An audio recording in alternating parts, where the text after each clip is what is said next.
Buena semana para todos. ¿Cómo están? Bienvenidos. A esta hora ya hay un presidente electo en Brasil, Jair Bolsonaro. Allí en Twitter estamos preguntando, ¿ganó la democracia en ese país? Posibles respuestas, allí las tienen. O escriben un poquito más ustedes contando qué es lo que se reseñan de la jornada de ayer, qué es lo que les quedó, qué es lo que creen que viene como apuesta para ese país. Además, vamos a estar dando un recorrido en nuestras corresponsalías. Vamos a ir a conocer el acontecer de algunos países que hasta ahora también generan noticias. Seguimos el trayecto de la caravana de migrantes por Guatemala. Allí nuestro compañero de tareas. Estamos atentos también a otra declaración de alerta naranja en el país que insta a los pobladores guatemaltecos a mantenerse en sus casas por los disturbios que ocurrieron y que dejaron lamentablemente un muerto. En El Salvador hay decenas de ciudadanos que hicieron sus trámites migratorios para poder ingresar a territorio guatemalteco. Y luego en Colombia hay una polémica, el caso Santrich es lo que hasta ahora levanta enormes informaciones en redes sociales, sobre todo con sus repercusiones. En Venezuela, a partir de hoy, personas naturales pueden comprar petros. ¿Conoce acerca del uso de monedas digitales? Allí nuestra pregunta también. A esta hora vamos a empezar. Este domingo, Jair Bolsonaro fue electo nuevo presidente de Brasil con más del 55% de los votos y asumirá en el cargo el 1 de enero de 2019. Su contrincante, el candidato del Partido de los Trabajadores, Fernando Haddad, alcanzó poco más del 44% del apoyo popular. Luego de conocer los resultados, Bolsonaro se dirigió por redes sociales a sus seguidores con un discurso religioso y ratificó una de sus promesas de campaña: reducirá el tamaño del Estado. Las manifestaciones no tardaron en llegar en Brasil. En Sao Paulo, la policía militar reprimió con balas de goma y gases lacrimógenos a ciudadanos que protestaban contra el presidente electo. En Minas Gerais, un hombre celebró cargando un arma por la vía pública, mientras que en Río de Janeiro, cientos de personas festejaron mientras una caravana del ejército pasaba por las calles. Hoy, en Agenda Abierta, analizamos la victoria de Jair Bolsonaro y las propuestas que la extrema derecha pretende implementar en el gigante sudamericano.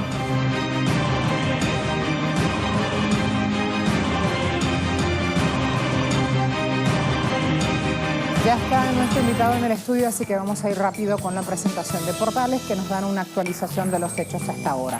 Telesur dice: Bolsonaro gana elecciones en Brasil. Resultado que ya sabemos que representa el regreso del país a la extrema derecha, después del fin de la dictadura en el año 85. La campaña electoral ha sido una de las más polarizadas en toda la historia contemporánea de Brasil. Dos modelos políticos en pugna. Esta ola de fake news, de estas noticias que no son verdaderas, ha generado múltiples dudas acerca de la claridad de todo este proceso electoral. Avanzo con otro portal, también vamos a sumar otra información hasta ahora, en este caso Brasil de Fato. Liderazgo de izquierda promete articulación democrática contra Bolsonaro. Quienes están allí: Guillermo Boulos del PSOL, Gleisi Hoffmann del PT, Luciana Santos del PCdoB, Paulo Pimenta, diputado federal por el PT, ya están defendiendo que esta coyuntura exige una resistencia inmediata y ya articulan una acción democrática contra las ofensivas de la extrema derecha. Sin excepción, los políticos han resaltado las amenazas al Estado democrático de derecho y a la soberanía nacional que Bolsonaro representa. Además, otro portal hasta ahora, voy con un tuit en este caso. Así celebran en las calles del vecino país la victoria del nuevo presidente de Brasil, decía este usuario en Twitter, argentino el usuario, por eso habla de las fronteras. El mismo que quiere aprobar el libre porte de armas, el mismo del discurso abiertamente nazi. Bueno, los desplazados amnésicos lo escogieron, dice él, ahora aguanten la pela, como queriendo decir lo que se viene. Allí las imágenes las ampliamos, por favor.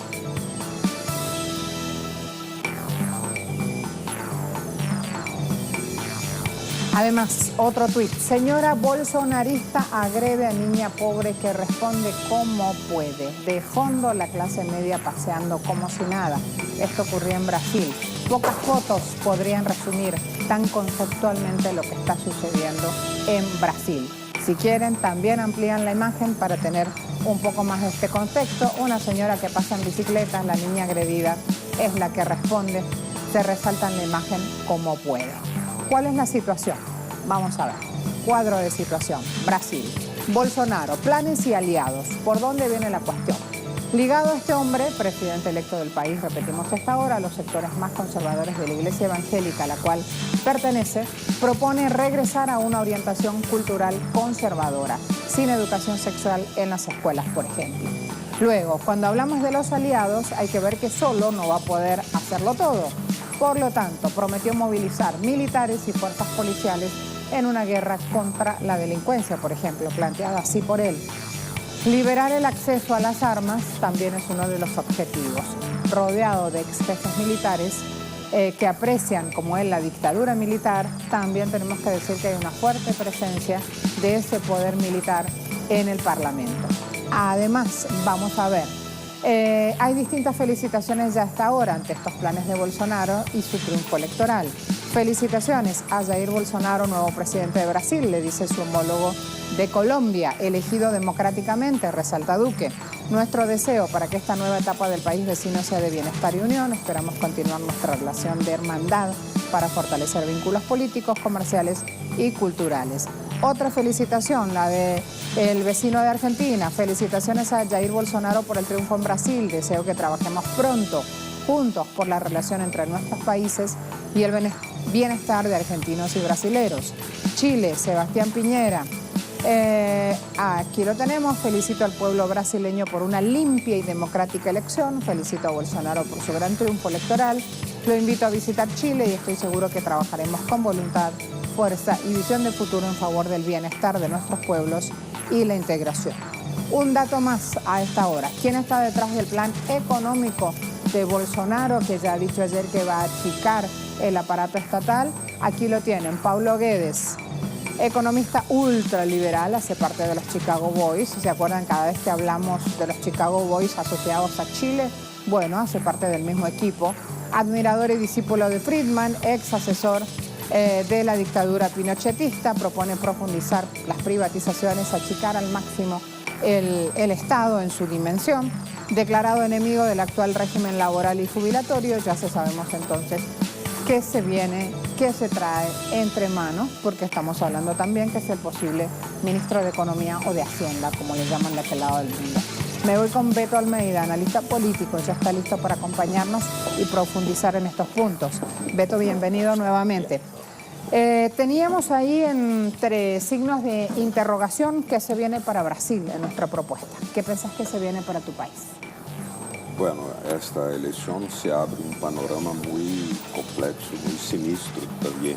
Desde el punto de vista de los derechos democráticos, se inicia una fase de destrucción, de perseguición, porque eso fue anunciado. Por más que los últimos pronunciamientos de Jair Bolsonaro. Vamos a buscar a cada uno de los integrantes del PT, había dicho este hombre ya en campaña electoral. Y de los movimientos sociales que tienen o al exilio o a la punta de la playa, como dice, que es una manera muy sinistra de hablar porque significa un local donde eran ejecutadas personas. Era un local de tortura, ¿no? Él elogia la tortura. ¿Eso significa la punta de la playa? La punta de la playa. Porque era un local donde se hacían ejecuciones. Es una figura, una metáfora. Sí, sí, el plan Cóndor en el Cono Sur. Sí, eso. Y del punto de vista económico, significa una demolición de una planta estatal que fue creada a partir del varguismo, de Getúlio Vargas, correspondiente al que fue el peronismo en Argentina, donde se edificó una estructura estatal, no solo económica, de empresas estatales muy importantes, pero también de derechos, muchos derechos. Previdenciários, jubilatórios, direitos laborais, já estão em marcha de destruição, já estavam com Temer. Então, nesse sentido, há uma continuidade entre Temer e Bolsonaro. Bolsonaro mais radicalizado e, además, que isso legitimado por las urnas, apesar de que as eleições foram momento de muita intervenção ilícita sobre o próprio processo eleitoral, com que não se pudo impedir a manipulação, o uso de fake news que adulteram enormemente a vontade do eleitor e houve milhões de pessoas que todavía não han votado. Isso significa um processo na parte que não ha participado da eleição. Então, o Brasil está num momento de uma encruzilhada histórica gravíssima. la palabra es para las fuerzas democráticas la resistencia y buscar la unidad y no solamente una reacción de izquierda solamente. Pero el PT, que era para haber sido destruido, no fue destruido. No, mantuvo su fuerza, mantuvo su presencia en la Cámara Federal, en el Parlamento y también en los estados, con varios gobernadores que son del PT, sobre todo en el Nordeste, donde hay una mayoría fuerte de gobernadores por la izquierda. Mientras te escucho, estoy viendo El Confidencial, que elige resaltar esta propuesta de dar licencias de armas para todos, de Bolsonaro, pero también hay otros que ya, perdón mi garganta, que ya hablan del poder financiero.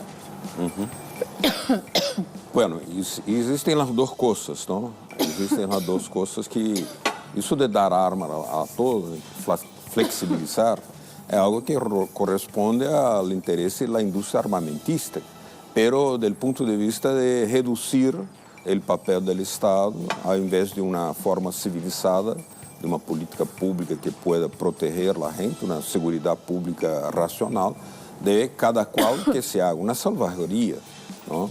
E, además, que permite lucros imensos para a indústria armamentícia. Isso é elemento.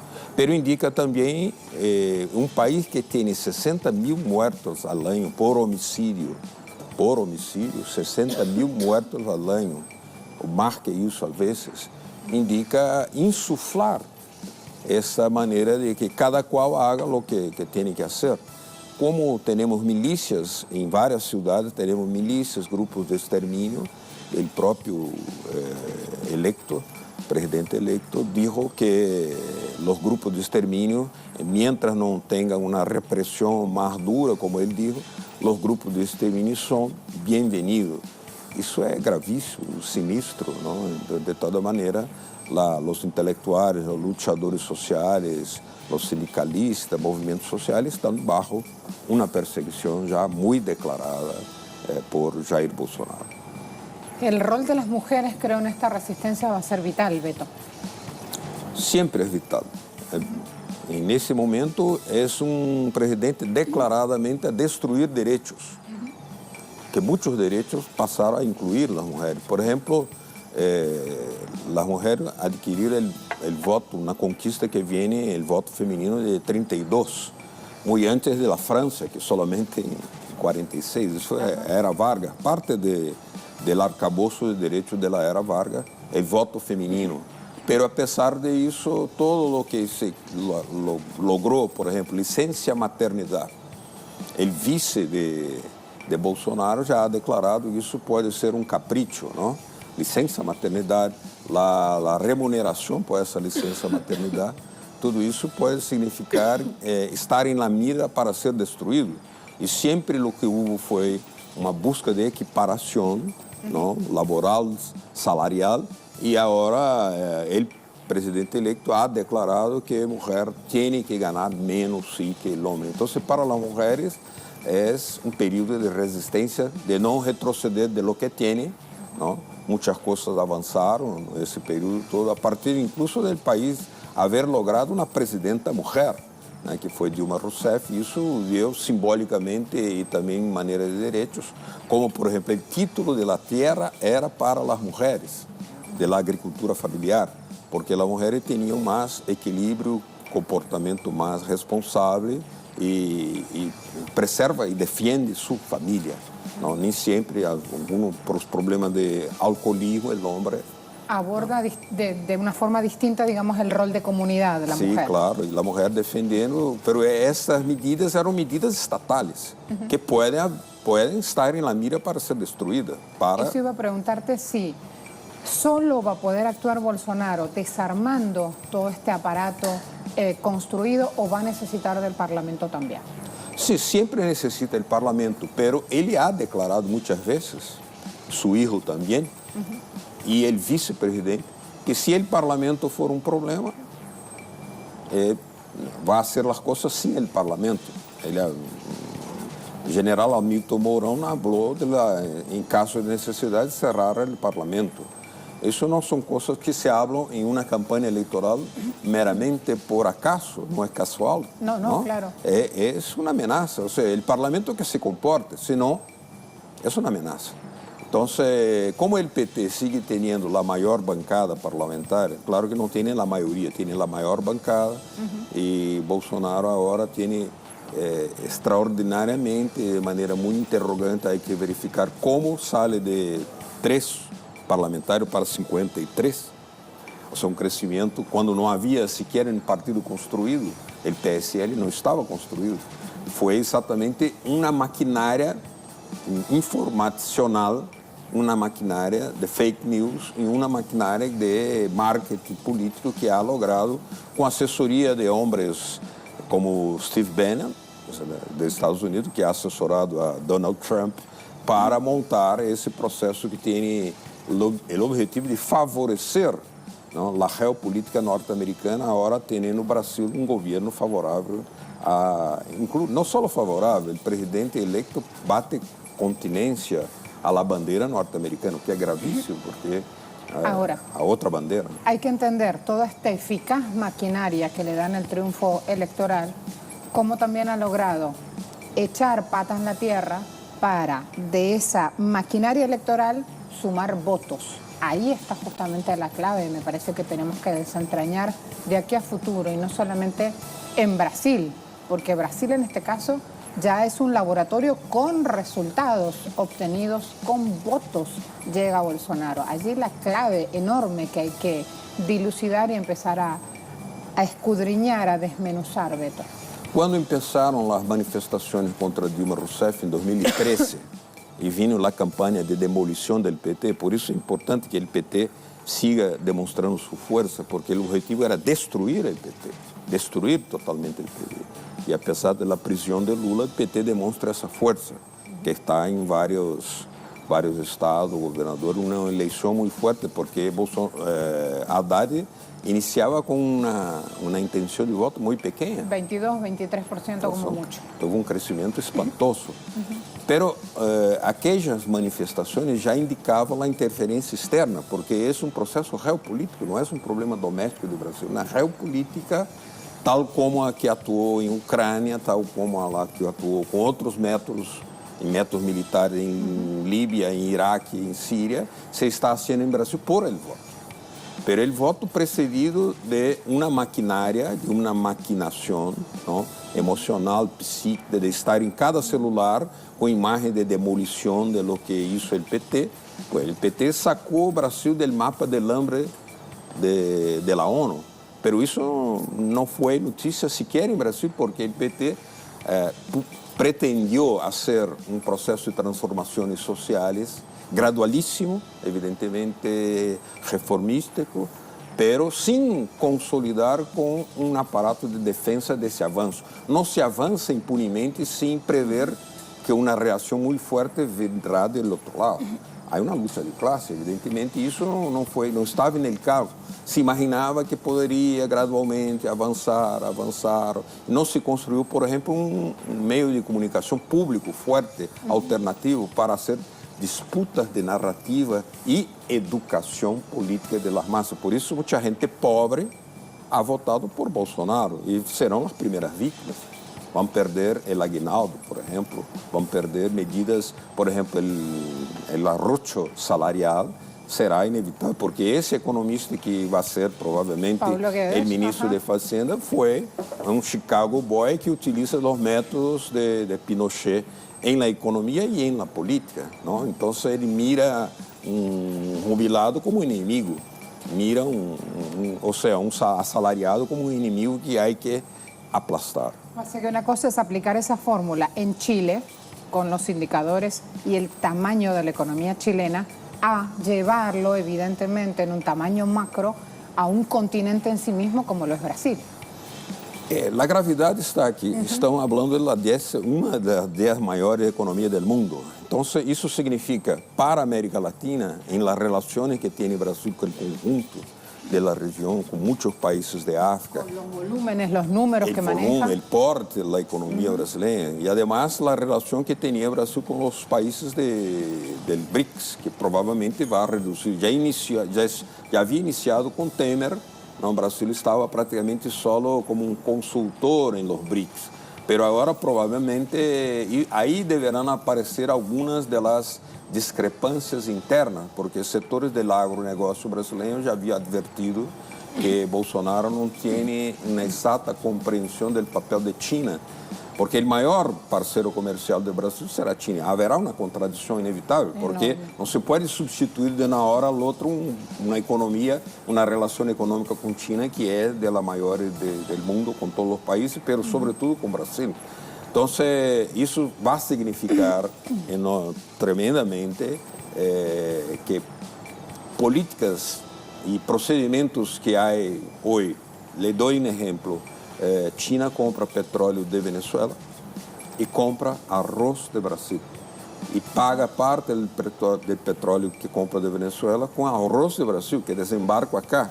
Então, a gente do agronegócio diz, eu poderia ter uma relação direta com Venezuela, mas com Bolsonaro, que tem uma política contra a integração latino-americana, já ha declarado.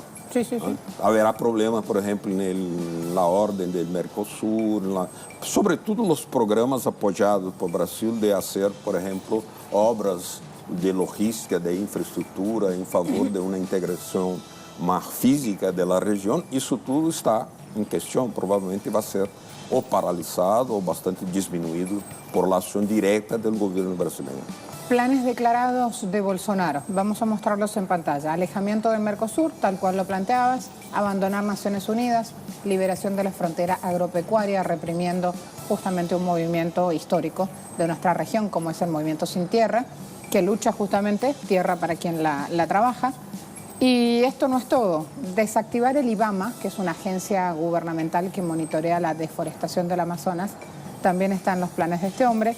Desactivar un instituto que se llama Chico Méndez, que sanciona violaciones medioambientales. Abandonar, y esto es gravísimo también, el Acuerdo de Cambio Climático de París, algo que ya hizo Estados Unidos. Bolsonaro también, igual que Trump, dice que el cambio climático es puro cuento nomás, sí, que es una fábula, para usar sus palabras literales. Cerramos, Beto, te hago la misma pregunta que estoy haciendo a todos nuestros televidentes de Agenda Abierta hasta ahora. Estamos preguntando en redes, ¿ganó la democracia? Pregunto, Beto, ¿ganó la democracia? No, perdió la democracia. Lo paradoxal es que la democracia pierde por el voto. ¿Cómo se entiende que con votos se pierda la democracia? Bueno, ahí también un gran dilema, ¿no? Porque la democracia puede ser manipulada por el poderío económico, siempre lo fue. Había un pensador, Vladimir Lenin, que decía que la más profunda de las democracias no pasa de una dictadura de los banqueros. Es así, la dictadura del capital. Entonces queremos todas las democracias, pero queremos ampliar la democracia para que sea participativa, para que sea, y no solo referencial y formal. En el caso brasileño hubo una interferencia del capital por adentro de la regla democrática o violando la regla democrática para interferir y adulterar de manera fatal el deseo, la voluntad de los electores. Entonces, ¿qué pasó? Que el voto trae la propia eliminación o la posibilidad de eliminación. Por eso Haddad habló ayer en su discurso de que de aquí a 4 años haverá la lucha para preservar el derecho de hacer otra elección. Preservar el derecho. Entonces, la democracia está totalmente en riesgo y probablemente esos derechos, esos funcionamientos, estos mecanismos, todos sofrerán ataques muy profundos de parte del gobierno. O sea, el Estado estará trabajando para, digamos, jubilar la Constitución brasileña más, todavía más. Ya no estaban haciendo una elección en un Estado de Derecho. Ya era una manera dictatorial, de alguna manera. Pero eso se profundizará de una manera tal que de parte del Estado habrá ataques directos al derecho de la ciudadanía. Entonces es muy grave. Fíjate que coinciden contigo también en redes. 63% dice no ganó la democracia en Brasil. 29% sí, 8% responde no sé. Pausa rápida, volvemos.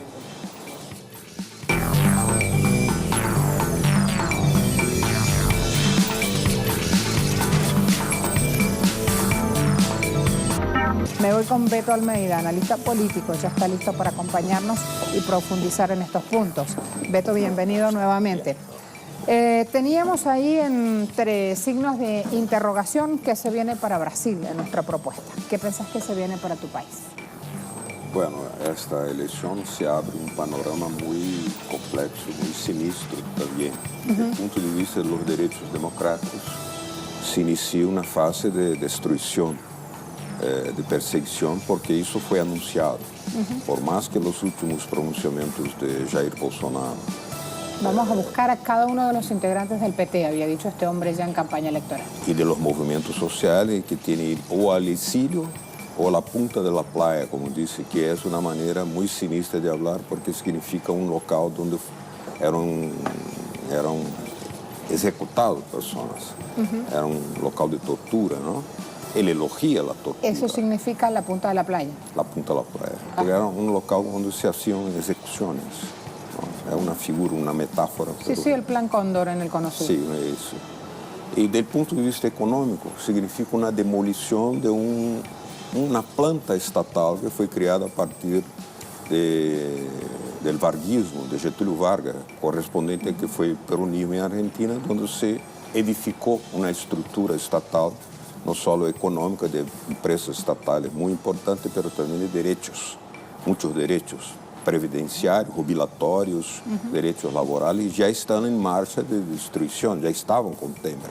Entonces, en ese sentido, hay una continuidad entre Temer y Bolsonaro. Bolsonaro más radicalizado y además que eso legitimado por las urnas, a pesar de que las elecciones fueron un momento de mucha intervención ilícita sobre el propio proceso electoral, con que no se pudo impedir la manipulación, el uso de fake news que adulteran enormemente la voluntad del elector y hubo millones de personas que todavía no han votado. Eso significa un proceso, una parte que no ha participado de la elección. Entonces, el Brasil está en un momento de una encrucijada histórica gravísima.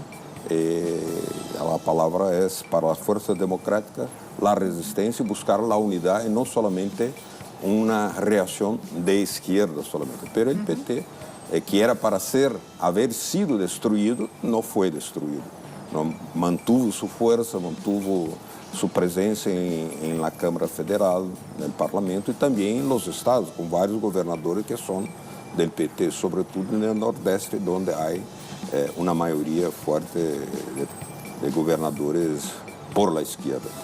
Mientras te escucho, estoy viendo El Confidencial, que elige resaltar esta propuesta de dar licencias de armas para todos, de Bolsonaro, pero también hay otros que ya, perdón mi garganta, que ya hablan del poder financiero.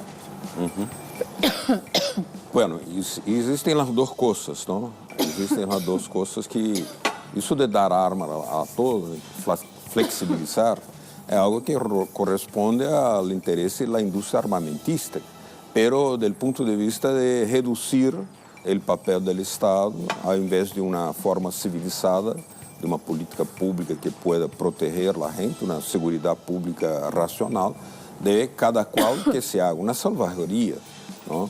E, además, que permite lucros imensos para a indústria armamentística. Isso é um elemento.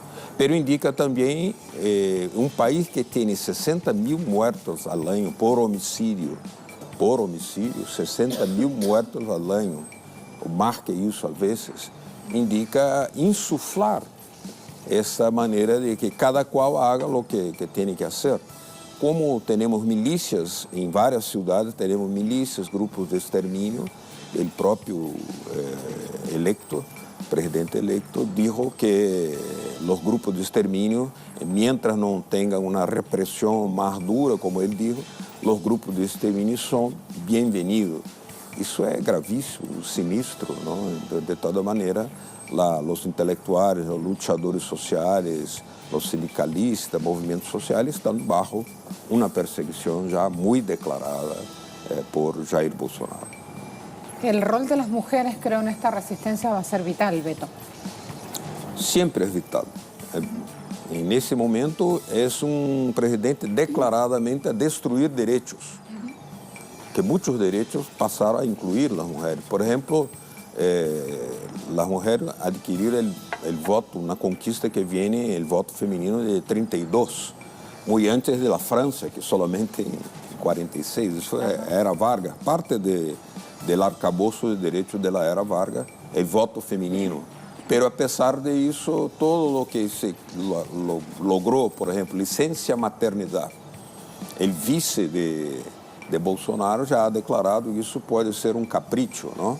Licença maternidade, a remuneração por essa licença maternidade, tudo isso pode significar estar em la mira para ser destruído.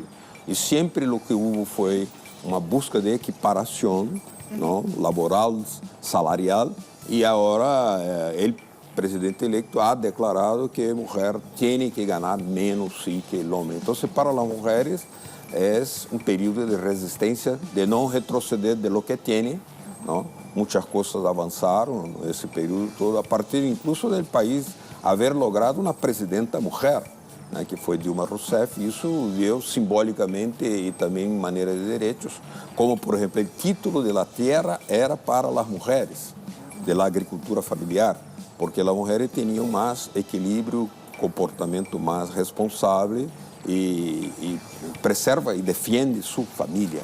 Não, nem sempre, por os problemas de alcoolismo, o homem aborda de uma forma distinta, digamos, o rol de comunidade da mulher. Sim, claro, e a mulher defendendo, mas essas medidas eram medidas estatais, que podem estar em la mira para ser destruídas. Isso iba a perguntar-te se solo va a poder actuar Bolsonaro desarmando todo este aparato construido o va a necesitar del Parlamento también. Sí, siempre necesita el Parlamento, pero él ha declarado muchas veces, su hijo también, y el vicepresidente, que si el Parlamento for un problema, va a hacer las cosas sin el Parlamento. El general Hamilton Mourão habló en caso de necesidad de cerrar el Parlamento. Eso no son cosas que se hablan en una campaña electoral meramente por acaso, no es casual. No, claro. Es una amenaza, o sea, el Parlamento que se comporte, si no, es una amenaza. Entonces, como el PT sigue teniendo la mayor bancada parlamentar, claro que no tiene la mayoría, tiene la mayor bancada, y Bolsonaro ahora tiene extraordinariamente, de manera muy interrogante, hay que verificar cómo sale de 3 parlamentares para 53, o sea, un crecimiento cuando no había siquiera un partido construido, el PSL no estaba construido, fue exactamente una maquinaria informacional, una maquinaria de fake news y una maquinaria de marketing político que ha logrado, con asesoría de hombres como Steve Bannon, de Estados Unidos, que ha asesorado a Donald Trump para montar esse processo que tem o objetivo de favorecer, não, a geopolítica norte-americana, agora tendo no Brasil um governo favorável, não só favorável, o presidente eleito bate continência à bandeira norte-americana, o que é gravíssimo, porque ahora, a outra bandeira. Hay que entender toda esta eficaz maquinaria que le dan el triunfo electoral, como también ha logrado echar patas en la tierra para de esa maquinaria electoral sumar votos. Ahí está justamente la clave, me parece que tenemos que desentrañar de aquí a futuro, y no solamente en Brasil, porque Brasil en este caso ya es un laboratorio con resultados obtenidos con votos, llega Bolsonaro. Allí la clave enorme que hay que dilucidar y empezar a escudriñar, a desmenuzar, Beto. Quando começaram as manifestações contra Dilma Rousseff em 2013 e vino a campanha de demolição do PT, por isso é importante que o PT siga demonstrando sua força, porque o objetivo era destruir o PT, destruir totalmente o PT. E apesar da prisão de Lula, o PT demonstra essa força, que está em vários vários estados, governador, uma eleição muito forte, porque Haddad iniciava com uma intenção de voto muito pequena. 22, 23% como mucho. Teve um crescimento espantoso. Pero aquelas manifestações já indicavam a interferência externa, porque é um processo geopolítico, não é um problema doméstico do Brasil. Na geopolítica, tal como a que atuou em Ucrânia, tal como a que atuou com outros métodos militares em Líbia, em Iraque, em Síria, se está fazendo em Brasil por el voto. Pero el voto precedido de uma maquinária, de uma maquinação, não? Emocional, psíquica, de estar em cada celular com imagem de demolição de lo que hizo el PT. Pues el PT sacou o Brasil del mapa del hambre de la ONU. Pero isso não foi notícia sequer em Brasil, porque o PT pretendió hacer um processo de transformações sociais gradualíssimo, evidentemente reformístico, pero sin consolidar com um aparato de defesa desse avanço. Não se avança impunemente sem prever que uma reação muito forte vendrá do outro lado. Há uma luta de classe, evidentemente isso não estava no caso. Se imaginava que poderia gradualmente avançar. Não se construiu, por exemplo, um meio de comunicação público forte, alternativo, para ser disputas de narrativa e educação política das massas. Por isso, muita gente pobre ha votado por Bolsonaro e serão as primeiras vítimas. Vão perder el aguinaldo, por exemplo, vão perder medidas, por exemplo, el arrocho salarial será inevitável, porque esse economista que vai ser provavelmente o ministro de Fazenda foi um Chicago boy que utiliza os métodos de Pinochet em la economia e em la política, não? Então ele mira jubilado como inimigo, mira ou seja, assalariado como inimigo que há que aplastar. Así que una cosa es aplicar esa fórmula en Chile con los indicadores y el tamaño de la economía chilena, a llevarlo evidentemente en un tamaño macro a un continente en sí mismo como lo es Brasil. A gravidade está aqui. Estão falando de uma das 10 maiores economias do mundo. Então, isso significa, para a América Latina, em las relações que tem o Brasil com o conjunto da região, com muitos países de África. Con los volúmenes, los números que maneja. El porte da economia brasileira. E, además, a relação que tinha o Brasil com os países del BRICS, que provavelmente vai reduzir. Já havia iniciado com Temer.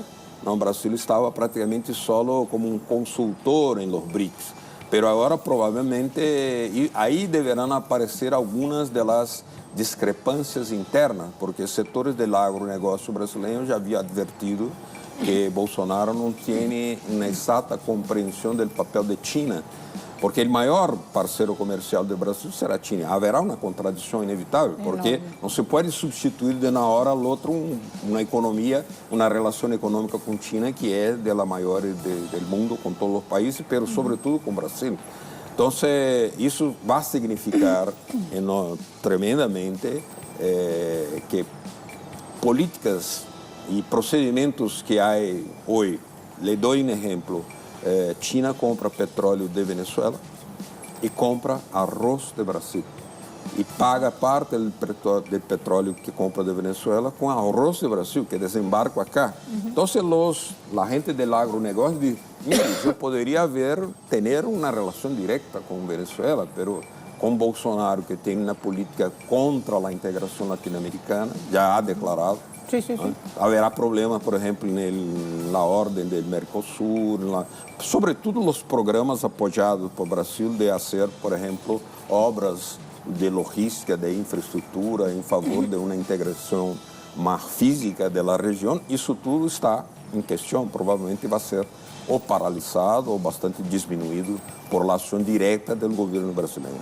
Planes declarados de Bolsonaro, vamos a mostrarlos en pantalla. Alejamiento del Mercosur, tal cual lo planteabas, abandonar Naciones Unidas, liberación de la frontera agropecuaria, reprimiendo justamente un movimiento histórico de nuestra región, como es el Movimiento Sin Tierra, que lucha justamente tierra para quien la trabaja. Y esto no es todo. Desactivar el IBAMA, que es una agencia gubernamental que monitorea la deforestación del Amazonas, también está en los planes de este hombre. Desactivar un instituto que se llama Chico Méndez, que sanciona violaciones medioambientales, abandonar, y esto es gravísimo también, el Acuerdo de Cambio Climático de París, algo que ya hizo Estados Unidos. Bolsonaro también, igual que Trump, dice que el cambio climático es puro cuento nomás, sí, que es una fábula, para usar sus palabras literales. Cerramos, Beto, te hago la misma pregunta que estoy haciendo a todos nuestros televidentes de Agenda Abierta hasta ahora. Estamos preguntando en redes, ¿ganó la democracia? Pregunto, Beto, ¿ganó la democracia? No, perdió la democracia. Lo paradoxal es que la democracia pierde por el voto. ¿Cómo se entiende que con votos se pierda la democracia? Bueno, ahí también un gran dilema, ¿no? Porque la democracia puede ser manipulada por el poderío económico, siempre lo fue. Había un pensador, Vladimir Lenin, que decía que la mayor, la más profunda de las democracias no pasa de una dictadura de los banqueros. Es así, la dictadura del capital. Entonces queremos todas las democracias, pero queremos ampliar la democracia para que sea participativa, para que sea, y no solo referencial y formal. En el caso brasileño hubo una interferencia del capital por adentro de la regla democrática o violando la regla democrática para interferir y adulterar de manera fatal el deseo, la voluntad de los electores. Entonces, ¿qué pasó? Que el voto trae la propia eliminación o la posibilidad de eliminación. Por eso Haddad habló ayer en su discurso de que de aquí a 4 años habrá la lucha para preservar el derecho de hacer otra elección. Preservar el derecho. Entonces, la democracia está totalmente en riesgo y probablemente esos derechos, esos funcionamientos, estos mecanismos, todos sofrerán ataques muy profundos de parte del gobierno. O sea, el Estado estará trabajando para, digamos, jubilar la Constitución brasileña más, todavía más. Ya no estaban haciendo una elección en un Estado de Derecho. Ya era una manera dictatorial, de alguna manera. Pero eso se profundizará de una manera tal que de parte del Estado habrá ataques directos al derecho de la ciudadanía. Entonces es muy grave.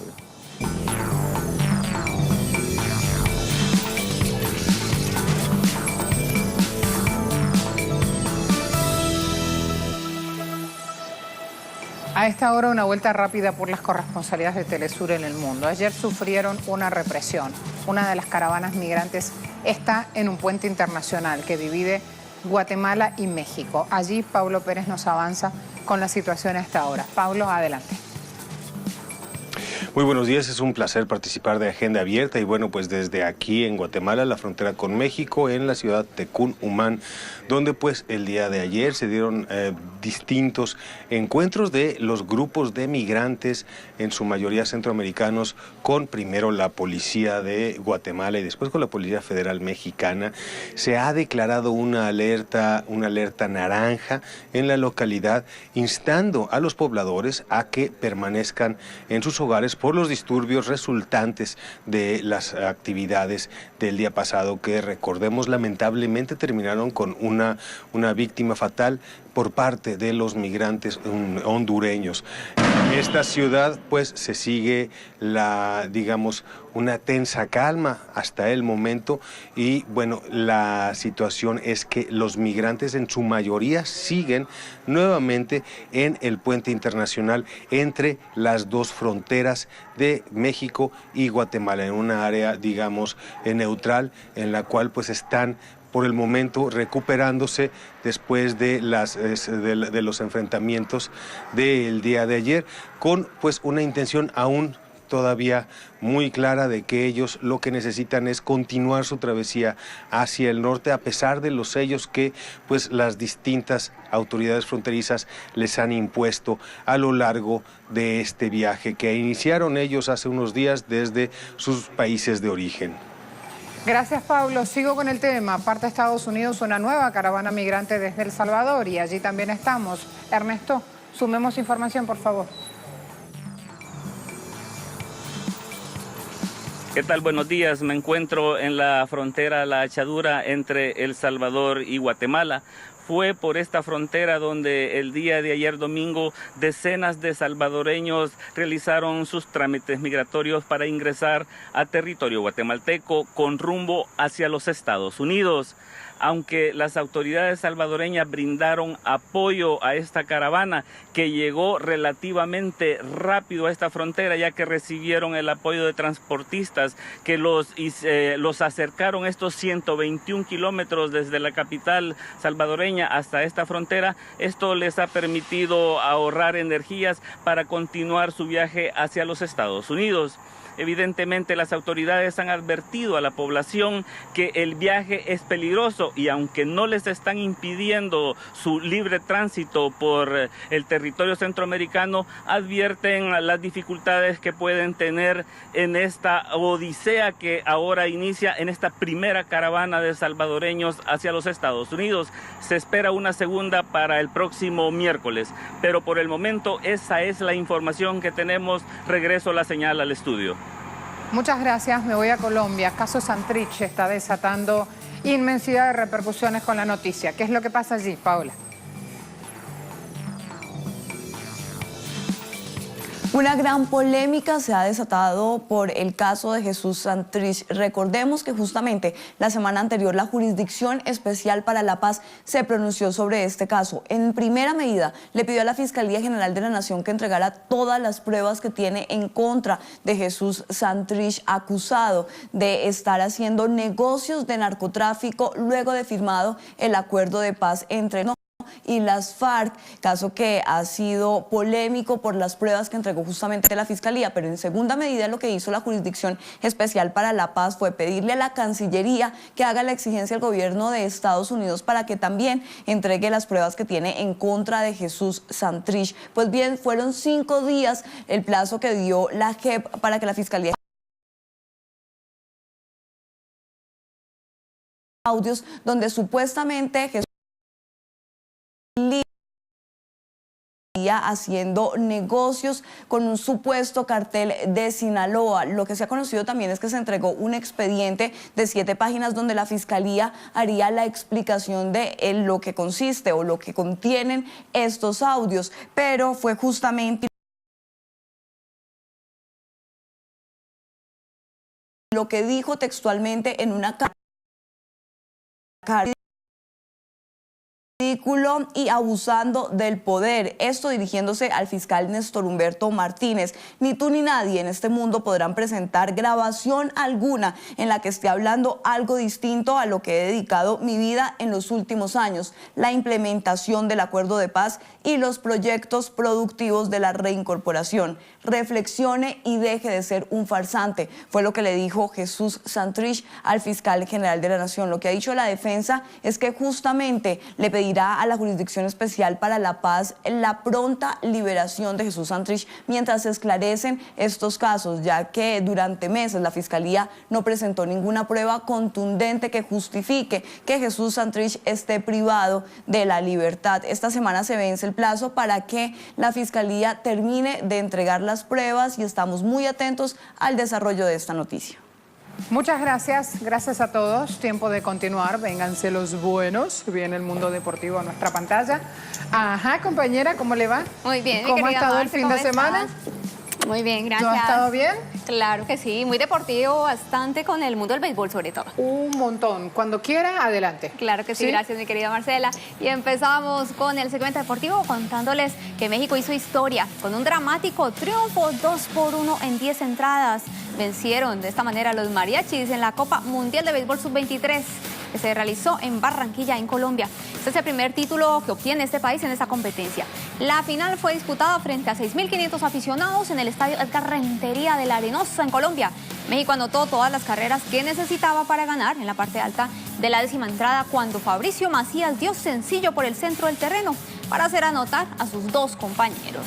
Es que los lanzadores abridores Hiroki Kondo y Carlos Morales mantuvieron el resultado en 0 hasta el 10º inning y México retiró el último out con las bases llenas. También la delegación de Venezuela consiguió una histórica medalla de bronce en esta Copa Mundial de Béisbol Sub-23 con un triunfo de 5-2 sobre Corea del Sur.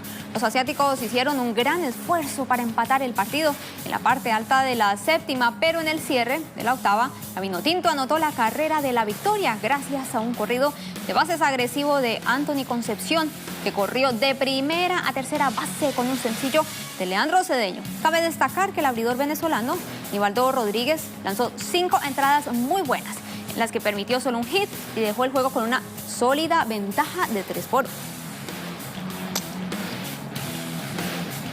Y seguimos con más acción del mundo del béisbol, hablando de la serie mundial de las grandes ligas, porque los Mediarrojas de Boston fueron los que se quedaron con la victoria sobre los Dodgers de Los Ángeles. Ahí vemos a un latinoamericano que hace historia, y de qué manera. Alex Cora se convierte entonces en el primer puertorriqueño y segundo latino en conquistar esta hazaña. Ahí tenemos entonces, era su primer año, en su primer año como manager, Alex Cora pues se queda campeón de la Serie Mundial. Ahí teníamos entonces victoria de los Mediarrojas de Boston, 5-1. Primer puertorriqueño que consigue, por supuesto, esta hazaña. Recordemos que pues ya anteriormente el venezolano Guillén pues había conseguido con los Medias Blancas de Chicago en el 2005 también la misma gesta. Ahí tenemos, Marce, mucha acción por cuenta del béisbol en esta ocasión, y veíamos también Latinoamérica presente en la Serie Mundial. Gracias. Ya está nuestro invitado para hablar de criptomonedas. Se viene un gran capítulo también. Te invitamos a verlo, y a las 8 en pantalla de Telesur con Deportes. Claro que sí, estaré súper atenta entonces. Muchas Marce, gracias por todo. Pausa rápida. A ti. Pausa rápida.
Rendimos tributo a las culturas, a los creadores y los cultores. Arte, diversidad, tradiciones, costumbres. Eso somos. De lunes a viernes, solo por Telesur.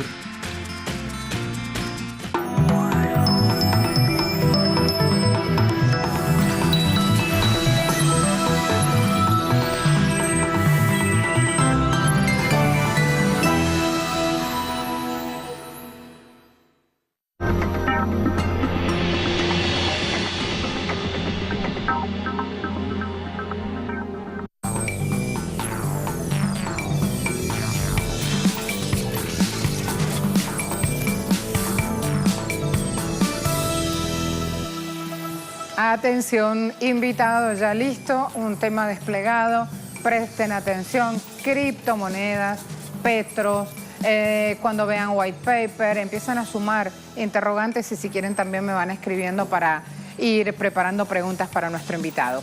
¿Qué dice Prensa Latina? Venezuela comienza la venta de la criptomoneda el petro. Hoy comienza esta venta en divisas convertibles, euros, yuanes, dólares, de la criptomoneda del petro. El vicepresidente sectorial de Economía, Tarek El Aizami, precisó el 25 de octubre que también se podrá obtener la moneda digital con otros criptoactivos, caso Bitcoin, Ethereum y NEM. Ya vamos a ver de qué se trata todo esto, ¿sí? Vamos a empezar a desmenuzar. Cuenta oficial, el Ministerio del Poder Popular para la Comunicación e Información. Tiene este videíto, lo vamos a rodar completo. Lunes 29 de octubre, inversionistas y personas naturales pueden comprar petros. O sea, estamos listos.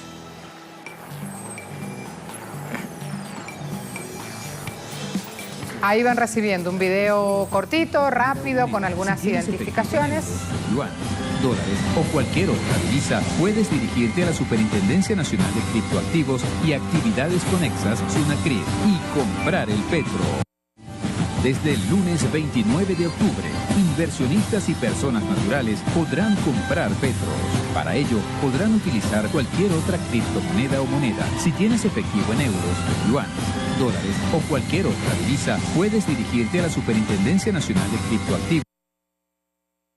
Me voy con el tuit de Carmen Tartaré, profesora universitaria, publicando en Twitter, Pueblo en Defensa de la Patria. ¿Quieres comprar petros? La criptomoneda venezolana respaldada en petróleo y recursos naturales de la nación. Aquí te lo explicamos. Miren qué buena infografía. Ábralo un poquito más, así como para ir sumando información. Dejo ese usuario también, por si quieren tomarse el tiempo para leer, porque tiene mucha información cargada. Está al estilo de un mapa mental desplegado todo, pero lleva tiempo, tiene mucho contenido mostrado en esta infografía. Además, le sumo un link, ¿sí? Vamos a mostrar también el link. Los interesados para registrarse cuando les paguen sus aguinaldos, dice en este caso un grupo comunitario, cuando les paguen sus aguinaldos en petros, así pueden también comprar o empezar a sumar una petrobilletera. En realidad el término no es comprar, aquí hay que ir adecuando la dialéctica. Así pueden obtener su petrobilletera, ¿sí? Para que no me regañe el profesor, que ya voy a darle paso con la entrevista.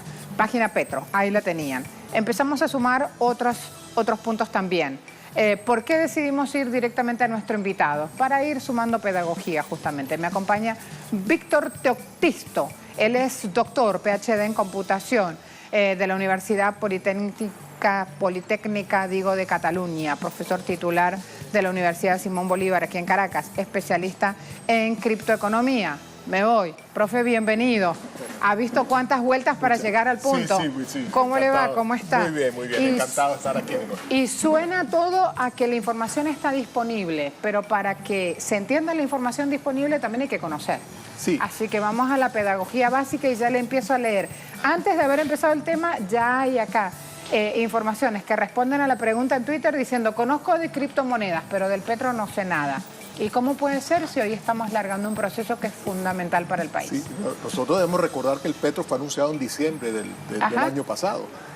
Y hasta hace muy poco, incluso la pregunta era: yo no veo el petro, porque justamente había que hacer todo plataforma tecnológica por debajo, había que crear la cadena de bloques, la gente no lo veía, la cadena de bloques por fuera. Pero además la cuestión de la educación es fundamental, porque uno quiere ver el petro como si ve la moneda, como si ve el billete físico en mano, como si viera, y esto no es así. Claro, y sin la plataforma no se podía hacer nada de eso.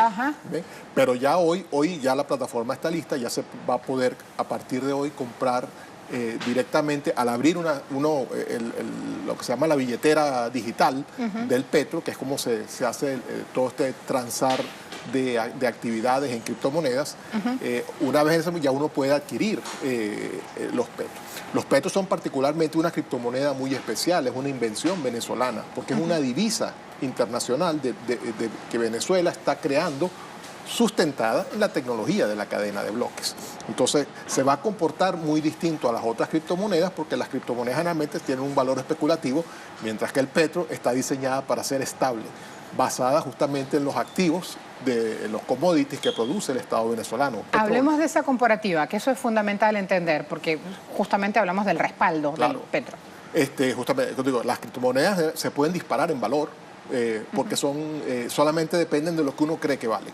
O sea, pueden valer cero, es algo que nadie nos dice, ¿no? Que el acostumbrados al Bitcoin, por ejemplo, y su movimiento especulativo. Y su movimiento especulativo, pero no, porque el petro inicialmente estaba solamente basado en la equivalencia un barril, un petro. Entonces está respaldado por un activo particular. Cuando le dicen que está anclado al petróleo, es por esto. Es por esto, está anclado al valor del barril de petróleo.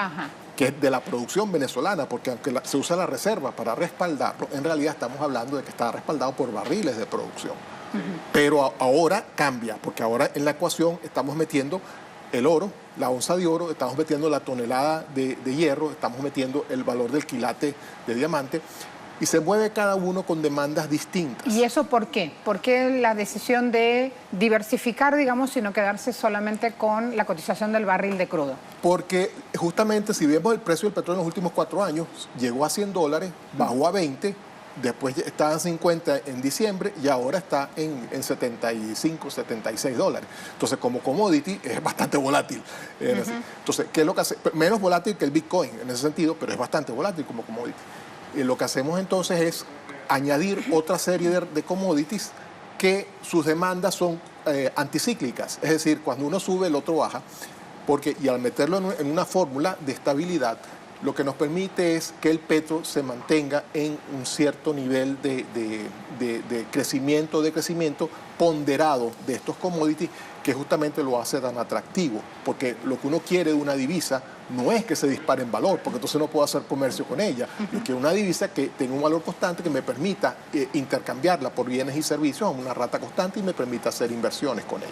Cuando hablamos de un valor ponderado, ¿qué quiere decir? Que hay un peso. Hay un peso, por ejemplo, 50% el precio del barril de petróleo, 20% el valor de la onza de oro, 20% el valor de la tonelada de hierro, 10% el quilate, más o menos así, el valor. De manera que ahorita está aproximadamente de nuevo el petro rondando un poquito por encima de los $60, que justamente fue el valor, pero puede moverse un poquito hacia arriba, un poco hacia abajo, dependiendo cómo varíe la demanda, y justamente suavizar esos cambios en la evaluación de la moneda. De acuerdo. ¿Qué es un white paper? ¿Por qué tiene que haber un white paper cuando hay una criptomoneda? ¿Tiene que haber o no necesariamente? Tiene que haberlo porque el white paper especifica dos cosas, especifica la tecnología subyacente, el cifrado criptográfico, la manera, el protocolo de consenso en la red, la cadena de bloques que lo sustenta y cómo los clientes que se meten en la plataforma van a sustentar la moneda. Y por otro lado, los usos de la moneda para comercio, ¿no? Cómo se va a trabajar, la descripción de la billetera, el intercambio. Es importante poner eso porque una vez que uno hace el white paper, ese white paper es más o menos, de cierta manera, inmutable. No inmutable, pero digamos, para cambiarlo hace falta una base firme, una base firme. De manera que los inversores sepan cómo se evalúa como la moneda. Como la constitución del petro. Más o menos. Cuando hablo de la constitución, hablo de la constitución. Eso es un buen término. Ajá, el librito azul, digamos, la carta magna del petro. Es correcto. Ajá. Quiero mostrar en imagen gráfica lo que hemos preparado para describir de qué se trata este white paper, primera moneda digital soberana, estamos hablando, emitida por la República Bolivariana de Venezuela. Es una herramienta de intercambio financiero a nivel macro, meso y microeconómico, el petro, que permite la movilidad de recursos en cualquier nivel y la transformación digital de estos en su equivalente en cualquier tipo de divisa o criptomoneda. Quieren facilitar con esto transacciones comerciales y financieras, obviamente entre los interesados. Detengámonos aquí, profesor. Cuando hablamos de que es una herramienta de intercambio financiero a nivel macro, meso y micro, ¿qué nos están diciendo? Significa que el Estado la puede usar, por un lado, para inversiones, ¿okay?, dentro y fuera del país. Es decir, podemos convencer a nuestros socios comerciales y a aquellos que no sean socios, porque lo bueno de la criptomoneda como divisa es que cualquiera la puede adquirir, de invertir en petros y invertirlos directamente en el intercambio comercial. Por eso es que lo mostraron a China, por ejemplo, una delegación de grupos una delegación del gobierno chino ha estado presenciando cómo trabaja justamente esta moneda. Lo interesante es que ahora nosotros tenemos un sistema monetario que tiene dos expresiones, una expresión en el petro y una expresión en el bolívar. O sea, no solamente el petro está anclado a la fórmula que es el white paper, al valor de los commodities, pero el bolívar está anclado al petro, con un cambio, una tasa de conversión fija de 3.600. Eso pasa por estabilizar la moneda venezolana, cosa que estamos en seria necesidad. Pero el petro, en ese caso la inversión, los empresarios lo que hacen es adquieren el petro y creamos un circulante de petro, es decir, entre Venezuela y China ahora se va a comerciar en yuanes y petros, ¿okay? Un intercambio comercial, de manera que hacemos ese círculo virtuoso. Ese, digamos, el nivel macro, a nivel de inversiones, de producción. A otro nivel, por ejemplo, como anunció el vicepresidente Tarek El Aissami, las aerolíneas que repostan en Venezuela combustible, ¿okay? podrían pagar el combustible, lo hacen ahora en dólares, lo pueden pagar en petros, y la manera como ellos consiguen los petros es, por ejemplo, si permiten que los venezolanos puedan adquirir los pasajes o incluso planes turísticos completos en petros directamente de Venezuela, de manera que creamos ese circuito de que la aerolínea o la empresa turística recibe petros por reserva y esos petros se usan para pagar parte de la factura, tanto impuestos como gaso, el Jetta 1, el combustible, como cualquier otra cosa que haya. Insumos básicos para el sector. Es correcto.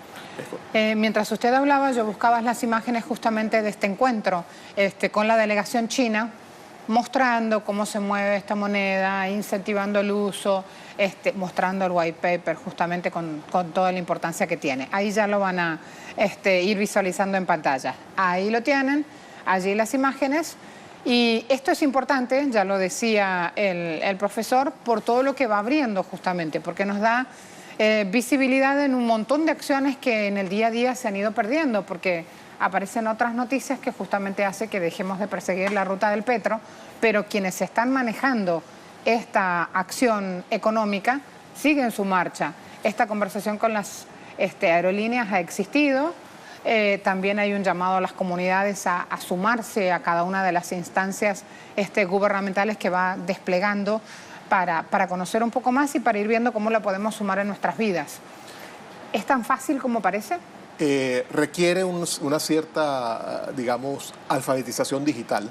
Ajá. Porque claro, el petro solo se puede movilizar mediante una billetera digital, un wallet. O sea que estamos hablando de un universo que tengo que tener acceso a una computadora o a un teléfono inteligente. Me recuerda, perdón que lo interrumpa, la primera parte del Carnet de la Patria, cuando ahí muchos empezaron a ver que tenían una billetera y que una vez que tenían el monto acreditado en el Carnet de la Patria por un seguro, una misión, etcétera, después tenían que llevarlo a su cuenta. Entonces ya ahí hubo como un principio, sí, una aproximación a un uso de una billetera móvil. Sí, es correcto, es correcto. Y entonces para el petro obviamente podríamos incluso pensar en alternativas similares al Carnet de la Patria con el código QR, de manera que no haya que llevar ningún equipo, sino simplemente una tarjeta con el código y poder movilizar la billetera digital.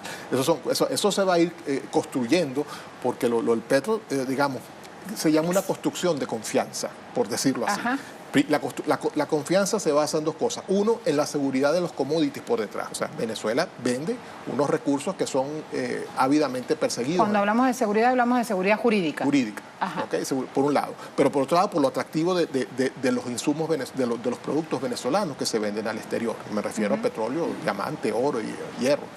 Pero luego vamos a, la segunda parte es la confiabilidad en el uso. Una vez que se vea que el petro está siendo transado, la moneda adquiere confianza. Sí, la plataforma es segura, lo he usado, todo funciona, el boca a boca empieza a surgir, a regarse, y eso justamente es la creación de reputación del uso de la criptodivisa, por decirlo así, en el mercado. ¿Qué se puede comprar con Bitcoin, por ejemplo? ¿Se pueden comprar bienes tangibles, muebles, cosas para la casa? Es interesante, sí, hay gente que lo acepta. Hay gente que lo acepta, hay comercios que aceptan Bitcoin y otras criptomonedas, porque, digamos, eso es, el mundo cambió.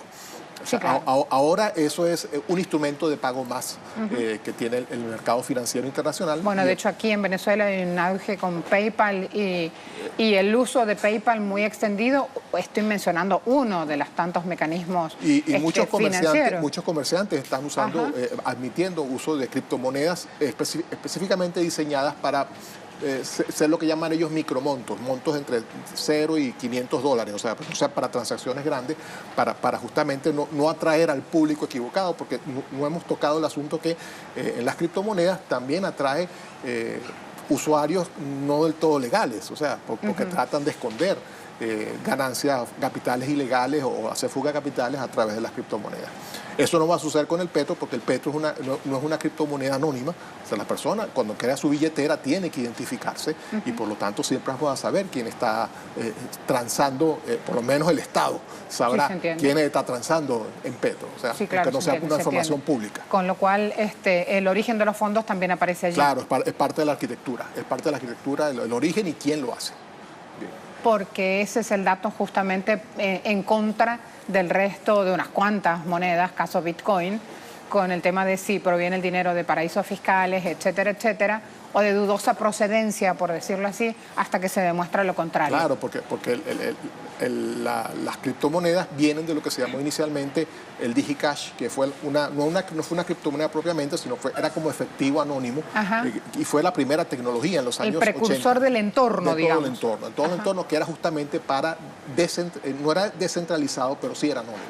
En cambio ahora el Petro es una arquitectura descentralizada en el sentido de que vamos a tener en la estructura informática, va a estar muy bien sustentada en una serie de nodos que va a una blockchain aparte que permite la administración del Petro. O sea, no cualquiera puede andar sumándose a la red del Petro de cálculo y respaldo de la divisa. Sí puedo hacerlo como usuario, no como sustentador de la red.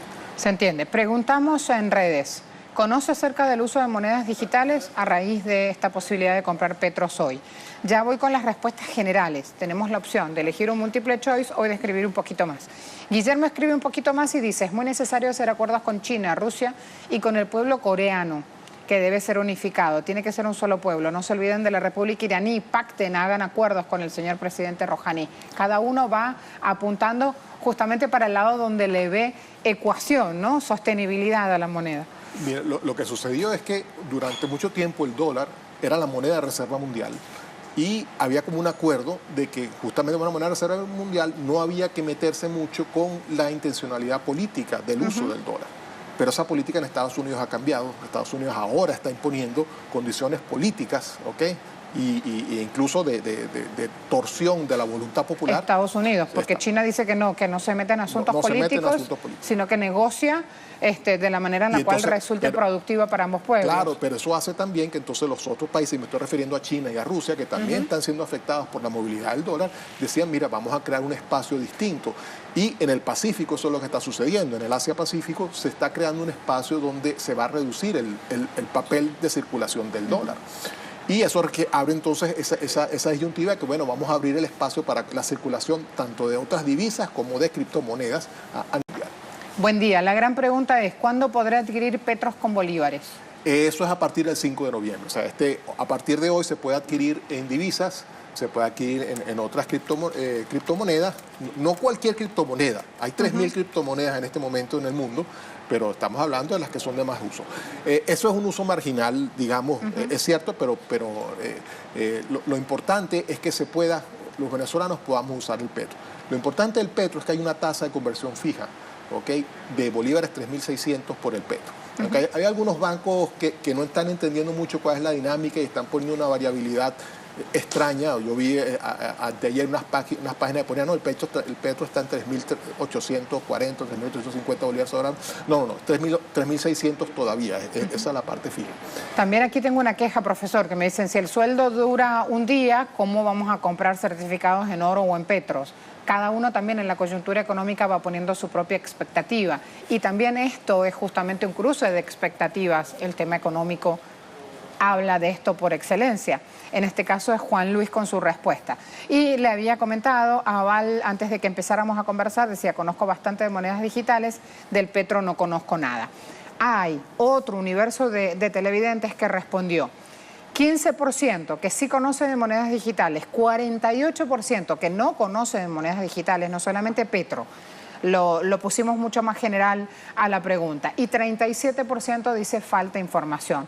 Con lo cual, profesor, usted va a tener mucho trabajo porque tiene todo un nicho ahí abierto de personas necesitando información y desde este lado las autoridades venezolanas también la van a tener porque mire cuánto falta todavía contar. Claro, porque digamos... Sobre todo esta información que me dice 5 de noviembre, que mientras usted hablaba, ahí mismo le respondió el usuario, va a poder comprar petros el 5 de noviembre con bolívares. Lo importante es que haya una oferta suficiente de petros para que cualquiera pueda invertir en bolívares, en petros, si hace falta. El petro tiene que ser una divisa de comercio internacional. Está bien que haya certificados de ahorro en petro, está bien que haya... Perdón que lo interrumpa, ¿puede comprar una sola persona o se pueden unir 2 o 3, por ejemplo, para comprar un petro? Puedes comprar fracciones de petro. O sea, que ¿aparece el titular nominal uno solo? Porque son personas naturales, o aparecen 3. Por ejemplo, mi hijo, mi marido y yo, como para que cada uno tenga las cosas bien distribuidas, ¿no? ¿Aparecen los 3 nombres de los titulares o el nombre de uno solo? Hasta ahora se hace a nivel de unipersonal. Ajá. Y a nivel de personalidad jurídica, digamos, es así. Se entiende. Grupos de usuarios, mira, lo abro yo y de repente... O sea que está asociado con el RIF, con la información fiscal de una persona en específico. Eso tiene que estar en el registro para los nacionales. Un tema sumamente interesante, debo concluirlo aquí por una cuestión de horario, ya me he pasado y he robado unos minutos a la ronda de noticias desde el sur. Melissa está lista, por favor espérenme, profesor. A todos muchas gracias, sigo respondiendo vía redes sociales. Me voy entonces para abrir espacio, una ventana nueva en nuestra pantalla y actualizarnos con las noticias. Hasta mañana. A esta hora una vuelta rápida por las corresponsalías de Telesur en el mundo. Ayer sufrieron una represión. Una de las caravanas migrantes está en un puente internacional que divide Guatemala y México. Allí Pablo Pérez nos avanza con la situación a esta hora. Pablo, adelante. Muy buenos días, es un placer participar de Agenda Abierta y bueno, pues desde aquí en Guatemala, la frontera con México, en la ciudad de Cunumán, donde pues el día de ayer se dieron distintos encuentros de los grupos de migrantes, en su mayoría centroamericanos, con primero la policía de Guatemala y después con la Policía Federal Mexicana. Se ha declarado una alerta naranja en la localidad, instando a los pobladores a que permanezcan en sus hogares por los disturbios resultantes de las actividades del día pasado, que recordemos lamentablemente terminaron con una víctima fatal por parte de los migrantes hondureños. En esta ciudad pues se sigue una tensa calma hasta el momento y bueno, la situación es que los migrantes en su mayoría siguen nuevamente en el puente internacional entre las dos fronteras de México y Guatemala, en una área neutral en la cual pues están por el momento recuperándose después de los enfrentamientos del día de ayer, con pues una intención aún todavía muy clara de que ellos lo que necesitan es continuar su travesía hacia el norte, a pesar de los sellos que pues las distintas autoridades fronterizas les han impuesto a lo largo de este viaje que iniciaron ellos hace unos días desde sus países de origen. Sigo con el tema. Parte de Estados Unidos una nueva caravana migrante desde El Salvador y allí también estamos. Ernesto, sumemos información, por favor. ¿Qué tal? Buenos días. Me encuentro en la frontera La Achadura entre El Salvador y Guatemala. Fue por esta frontera donde el día de ayer domingo decenas de salvadoreños realizaron sus trámites migratorios para ingresar a territorio guatemalteco con rumbo hacia los Estados Unidos. Aunque las autoridades salvadoreñas brindaron apoyo a esta caravana que llegó relativamente rápido a esta frontera, ya que recibieron el apoyo de transportistas que los acercaron estos 121 kilómetros desde la capital salvadoreña hasta esta frontera. Esto les ha permitido ahorrar energías para continuar su viaje hacia los Estados Unidos. Evidentemente las autoridades han advertido a la población que el viaje es peligroso y aunque no les están impidiendo su libre tránsito por el territorio centroamericano, advierten las dificultades que pueden tener en esta odisea que ahora inicia en esta primera caravana de salvadoreños hacia los Estados Unidos. Se espera una segunda para el próximo miércoles, pero por el momento esa es la información que tenemos. Regreso la señal al estudio. Me voy a Colombia. Caso Santrich está desatando inmensidad de repercusiones con la noticia. ¿Qué es lo que pasa allí, Paola? Una gran polémica se ha desatado por el caso de Jesús Santrich. Recordemos que justamente la semana anterior la Jurisdicción Especial para la Paz se pronunció sobre este caso. En primera medida le pidió a la Fiscalía General de la Nación que entregara todas las pruebas que tiene en contra de Jesús Santrich, acusado de estar haciendo negocios de narcotráfico luego de firmado el acuerdo de paz entre y las FARC, caso que ha sido polémico por las pruebas que entregó justamente la Fiscalía, pero en segunda medida lo que hizo la Jurisdicción Especial para la Paz fue pedirle a la Cancillería que haga la exigencia al gobierno de Estados Unidos para que también entregue las pruebas que tiene en contra de Jesús Santrich. Pues bien, fueron 5 días el plazo que dio la JEP para que la Fiscalía audios donde supuestamente Jesús haciendo negocios con un supuesto cartel de Sinaloa. Lo que se ha conocido también es que se entregó un expediente de 7 páginas donde la Fiscalía haría la explicación de lo que consiste o lo que contienen estos audios, pero fue justamente lo que dijo textualmente en una carta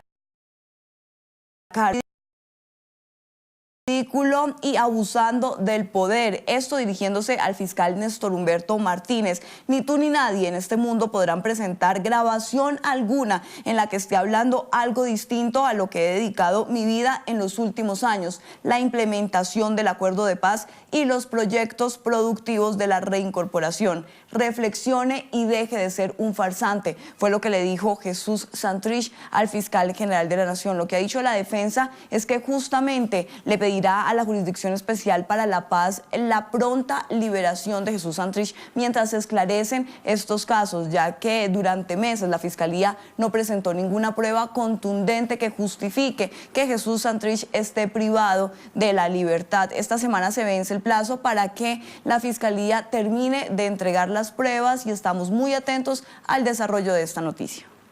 Empezamos a sumar otros puntos también. ¿Por qué decidimos ir directamente a nuestro invitado? Para ir sumando pedagogía, justamente. Me acompaña Víctor Teoctisto. Él es doctor, PhD en computación de la Universidad Politécnica de Cataluña, profesor titular de la Universidad Simón Bolívar aquí en Caracas, especialista en criptoeconomía. Me voy. Profe, bienvenido. ¿Ha visto cuántas vueltas para llegar al punto? Sí. ¿Cómo le va? ¿Cómo está? Muy bien. Encantado de estar aquí. Y suena todo a que la información está disponible, pero para que se entienda la información disponible también hay que conocer. Sí. Así que vamos a la pedagogía básica y ya le empiezo a leer. Antes de haber empezado el tema, ya hay acá informaciones que responden a la pregunta en Twitter diciendo: conozco de criptomonedas, pero del petro no sé nada. ¿Y cómo puede ser si hoy estamos largando un proceso que es fundamental para el país? Sí, nosotros debemos recordar que el petro fue anunciado en diciembre del año pasado. Y hasta hace muy poco, incluso la pregunta era: yo no veo el petro, porque justamente había que hacer todo plataforma tecnológica por debajo, había que crear la cadena de bloques, la gente no lo veía, la cadena de bloques por fuera. Pero además la cuestión de la educación es fundamental, porque uno quiere ver el petro como si ve la moneda, como si ve el billete físico en mano, como si viera, y esto no es así. Claro, y sin la plataforma no se podía hacer nada de eso. ¿Ven? Pero ya hoy ya la plataforma está lista, ya se va a poder a partir de hoy comprar directamente al abrir lo que se llama la billetera digital del petro, que es como se hace todo este transar de actividades en criptomonedas. Una vez eso ya uno puede adquirir los petros. Los petros son particularmente una criptomoneda muy especial, es una invención venezolana, porque es una divisa internacional que Venezuela está creando sustentada en la tecnología de la cadena de bloques. Entonces se va a comportar muy distinto a las otras criptomonedas porque las criptomonedas generalmente tienen un valor especulativo, mientras que el petro está diseñada para ser estable, basada justamente en los activos de los commodities que produce el Estado venezolano. Hablemos de esa comparativa, que eso es fundamental entender, porque justamente hablamos del respaldo del petro. Justamente, digo, las criptomonedas se pueden disparar en valor porque solamente dependen de lo que uno cree que valen. O sea, pueden valer cero, es algo que nadie nos dice, ¿no? Que el acostumbrados al Bitcoin, por ejemplo, y su movimiento especulativo. Y su movimiento especulativo, pero no, porque el petro inicialmente estaba solamente basado en la equivalencia un barril, un petro. Entonces está respaldado por un activo particular. Cuando le dicen que está anclado al petróleo, es por esto. Es por esto, está anclado al valor del barril de petróleo, que es de la producción venezolana, porque aunque se usa la reserva para respaldarlo, en realidad estamos hablando de que está respaldado por barriles de producción. Pero ahora cambia, porque ahora en la ecuación estamos metiendo el oro, la onza de oro, estamos metiendo la tonelada de hierro, estamos metiendo el valor del quilate de diamante, y se mueve cada uno con demandas distintas. ¿Y eso por qué? ¿Por qué la decisión de diversificar, digamos, sino quedarse solamente con la cotización del barril de crudo? Porque justamente si vemos el precio del petróleo en los últimos 4 años, llegó a $100, bajó a 20, después estaba en 50 en diciembre y ahora está en 75, $76. Entonces, como commodity es bastante volátil. Entonces, ¿qué es lo que hace? Menos volátil que el Bitcoin en ese sentido, pero es bastante volátil como commodity. Lo que hacemos entonces es añadir otra serie de commodities que sus demandas son anticíclicas. Es decir, cuando uno sube, el otro baja, y al meterlo en una fórmula de estabilidad, lo que nos permite es que el petro se mantenga en un cierto nivel de crecimiento ponderado de estos commodities, que justamente lo hace tan atractivo, porque lo que uno quiere de una divisa no es que se dispare en valor, porque entonces no puedo hacer comercio con ella. Yo quiero una divisa que tenga un valor constante, que me permita intercambiarla por bienes y servicios a una rata constante y me permita hacer inversiones con ella. Cuando hablamos de un valor ponderado, ¿qué quiere decir? Que hay un peso. Hay un peso, por ejemplo, 50% el precio del barril de petróleo, 20% el valor de la onza de oro, 20% el valor de la tonelada de hierro, 10% el quilate, más o menos así, el valor. De manera que ahorita está aproximadamente el petro rondando un poquito por encima de los $60, que justamente fue el valor, pero puede moverse un poquito hacia arriba, un poco hacia abajo, dependiendo cómo varíe la demanda, y justamente suavizar esos cambios en la evaluación de la moneda. De acuerdo. ¿Qué es un white paper? ¿Por qué tiene que haber un white paper cuando hay una criptomoneda? ¿Tiene que haber o no necesariamente? Tiene que haberlo porque el white paper especifica dos cosas, especifica la tecnología subyacente, el cifrado criptográfico, el protocolo de consenso en la red, la cadena de bloques que lo sustenta y cómo los clientes que se meten en la plataforma van a sustentar la moneda. Y por otro lado, los usos de la moneda para comercio, ¿no? Cómo se va a trabajar, la descripción de la billetera, el intercambio. Es importante poner eso porque una vez que uno hace el white paper, ese white paper es más o menos de cierta manera inmutable. No inmutable, pero digamos, para cambiarlo hace falta una base firme, claro. Una base firme. Como de manera que los inversores sepan cómo se evalúa como la constitución del petro. Más o menos. Cuando hablo de la constitución, hablo de la constitución. Eso es un buen término. Ajá, el librito azul, digamos, la carta magna del petro. Es correcto. Ajá. Quiero mostrar en imagen gráfica lo que hemos preparado para describir de qué se trata este white paper, primera moneda digital soberana, estamos hablando, emitida por la República Bolivariana de Venezuela. Es una herramienta de intercambio financiero a nivel macro, meso y microeconómico, el petro, que permite la movilidad de recursos en cualquier nivel y la transformación digital de estos en su equivalente en cualquier tipo de divisa o criptomoneda. Quieren facilitar con esto transacciones comerciales y financieras, obviamente entre los interesados. Detengámonos aquí, profesor. Cuando hablamos de que es una herramienta de intercambio financiero a nivel macro, meso y micro, ¿qué nos están diciendo? Significa que el Estado la puede usar, por un lado, para inversiones, ¿okay?, dentro y fuera del país. Es decir, podemos convencer a nuestros socios comerciales y a aquellos que no sean socios, porque lo bueno de la criptomoneda como divisa es que cualquiera la puede adquirir, de invertir en petros y invertirlos directamente en el intercambio comercial. Por eso es que lo mostraron a China, por ejemplo, una delegación de grupos de o una delegación del gobierno chino ha estado presenciando cómo trabaja justamente esta moneda. Lo interesante es que ahora nosotros tenemos un sistema monetario que tiene dos expresiones, una expresión en el petro y una expresión en el bolívar. O sea, no solamente el petro está anclado a la fórmula que es el white paper, al valor de los commodities, pero el bolívar está anclado al petro, con un cambio, una tasa de conversión fija de 3.600. Eso pasa por estabilizar la moneda venezolana, cosa que estamos en seria necesidad. Pero el petro, en ese caso la inversión, los empresarios lo que hacen es adquieren el petro y creamos un circulante de petro, es decir, entre Venezuela y China ahora se va a comerciar en yuanes y petros, ¿okay? Un intercambio comercial, de manera que hacemos ese círculo virtuoso. Ese, digamos, el nivel macro, a nivel de inversiones, de producción. A otro nivel, por ejemplo, como anunció el vicepresidente Tarek El Aissami, las aerolíneas que repostan en Venezuela combustible, ¿okay? Podrían pagar el combustible, lo hacen ahora en dólares, lo pueden pagar en petros, y la manera como ellos consiguen los petros es, por ejemplo, si permiten que los venezolanos puedan adquirir los pasajes o incluso planes turísticos completos en petros directamente de Venezuela, de manera que creamos ese circuito de que la aerolínea o la empresa turística recibe petros por reserva y esos petros se usan para pagar parte de la factura, tanto impuestos como el Jetta 1, el combustible, como cualquier otra cosa que haya. Insumos básicos para el sector. Es correcto. Mientras usted hablaba, yo buscaba las imágenes justamente de este encuentro con la delegación china, mostrando cómo se mueve esta moneda, incentivando el uso, mostrando el white paper justamente con toda la importancia que tiene. Ahí ya lo van a ir visualizando en pantalla. Ahí lo tienen, allí las imágenes. Y esto es importante, ya lo decía el profesor, por todo lo que va abriendo justamente, porque nos da visibilidad en un montón de acciones que en el día a día se han ido perdiendo, porque aparecen otras noticias que justamente hace que dejemos de perseguir la ruta del petro, pero quienes están manejando esta acción económica siguen su marcha. Esta conversación con las aerolíneas ha existido. También hay un llamado a las comunidades a sumarse a cada una de las instancias gubernamentales que va desplegando para conocer un poco más y para ir viendo cómo la podemos sumar en nuestras vidas. ¿Es tan fácil como parece? Requiere una cierta, digamos, alfabetización digital.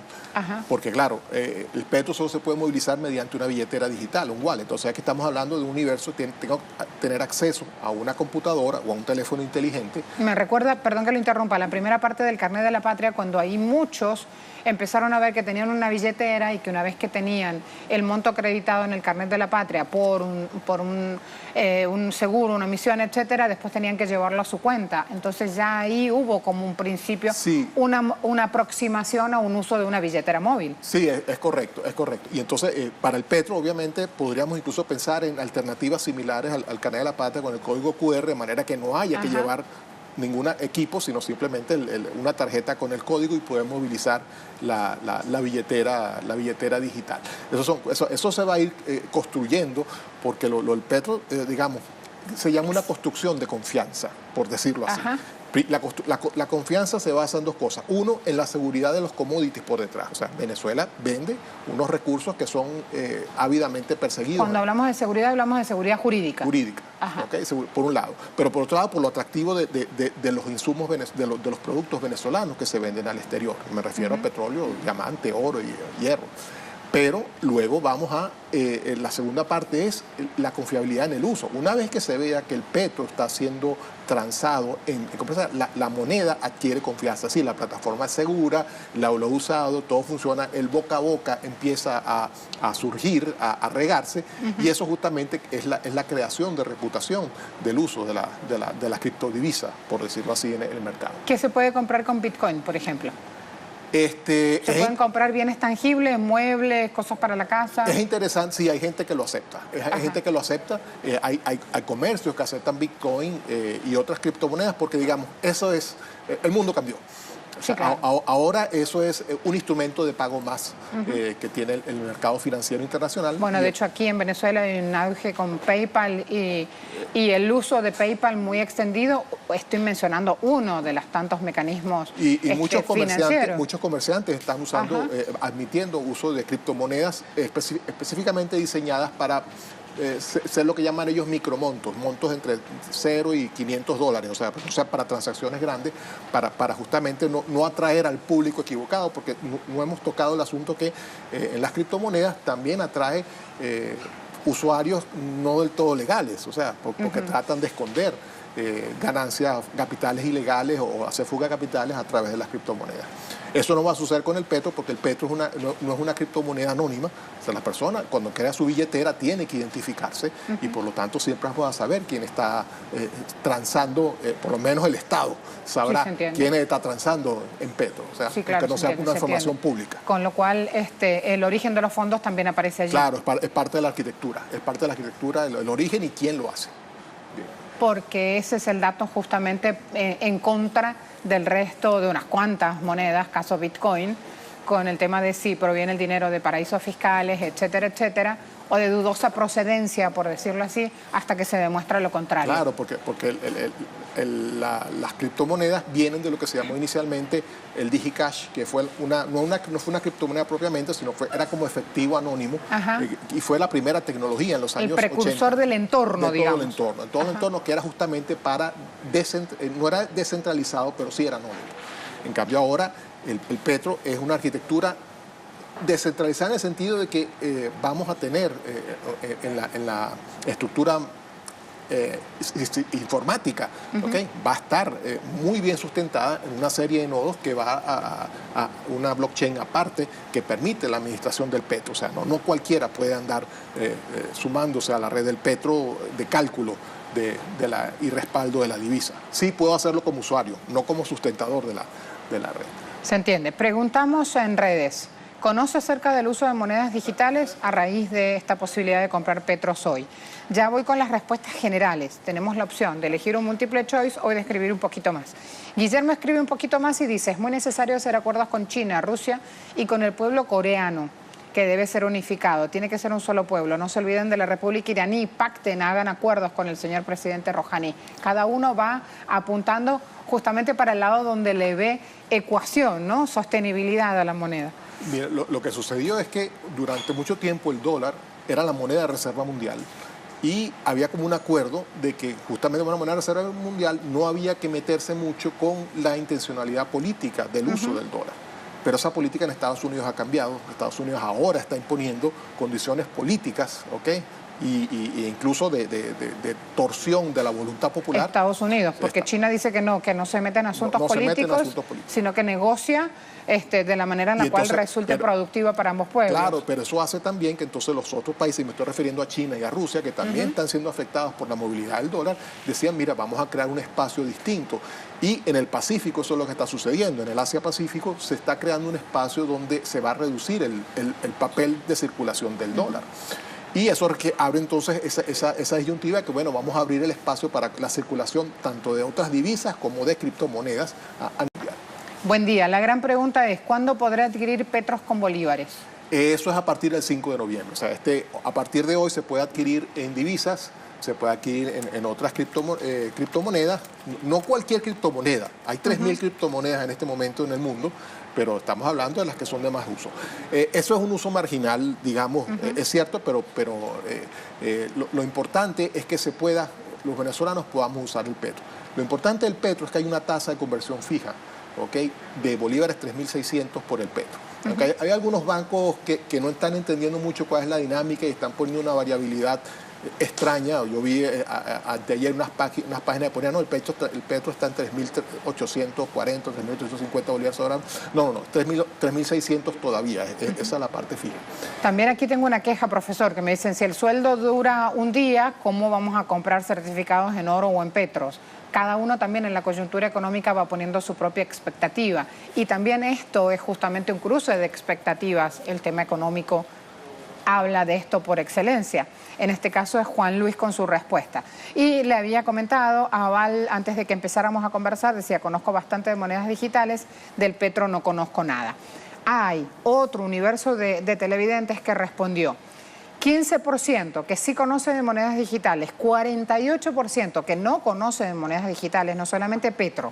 Lo pusimos mucho más general a la pregunta. Y 37% dice falta información.